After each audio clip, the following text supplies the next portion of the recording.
Members, Brendan. Thank you very much, Chairman, and I welcome Mr Dolan and his colleagues and thank him for the detailed presentation. And it's great to have an all-Ireland body here that's doing good work in a very quiet manner, probably.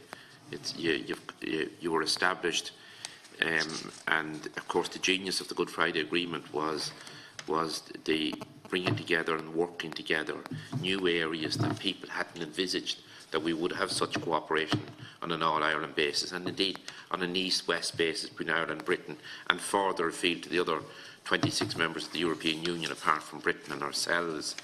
I think you outlined very, very clearly the practical difficulties that will emerge for an organisation like yourselves. Now, you outline that you're a small organisation, but you carry out very, very important work, and from a previous position I held, I was very familiar with your work when I served as Minister for Agriculture, Fisheries and Food, and getting that message across is so important. So it is.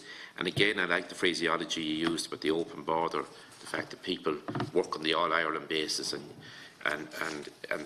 that natural evolution of the work emerged without people shouting political slogans or waving flags of any sort.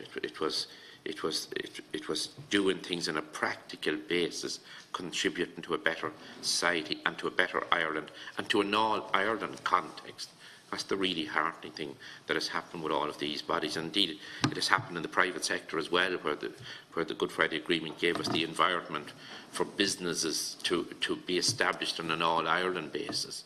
Like, you take the area of food, that's your specialty as well. We have so many food industries today that were exclusively north or south in the past. Today, a huge amount of them, thankfully, are all Ireland businesses.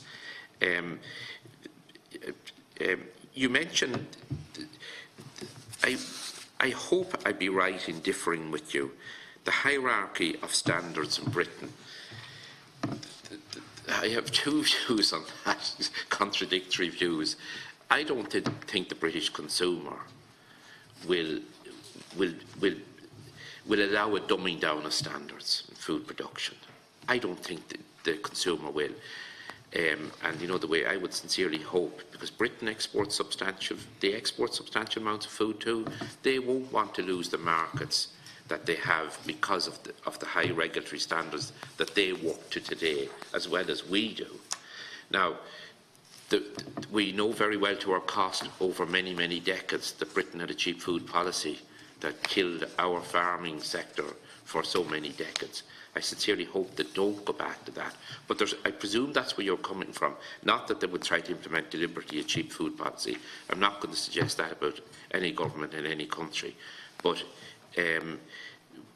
the imports from countries where standards are much lower than ours, that has to be a worry. There's no doubt about that. And you know, we have often people talking about climate change, environmental protection and all of that. And at the same time, those people were advocating that we reduce production of food in Ireland and the Western Europe, and at the same time that would be replaced by food produced in less environmental, less sustainable systems coming from South America, with all the attendant environmental damage that would do. There is that difficulty there. If food comes in that way into Britain and comes over the border, then there's a real difficulty there. But I would sincerely hope that the British government, its agencies and its people wouldn't agree to a dumbing down in food standards. And I think the message that you give out today is very, very important about the great cooperation that happens on a daily basis, without anybody getting up and talking about political ideology or whatever, from whatever tradition people want to come. It's just that I welcome the engagement and compliment the Cathaoirleach on the support staff and arranging for you to make the presentation.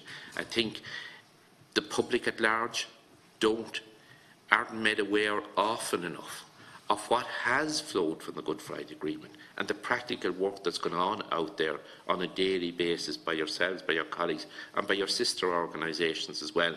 And I know that's in the structured way from the organisation that evolved from the Good Friday Agreement, but it's happening in so many other ways as well, similarly in the private sector and other public agencies as well. So you might come back just about the hierarchy of standards. I sincerely hope that my gut instinct would be right in that they won't go for a dumbing down of standards, or they won't be buying our food products if they do. Thank you, Cahill. Thank you.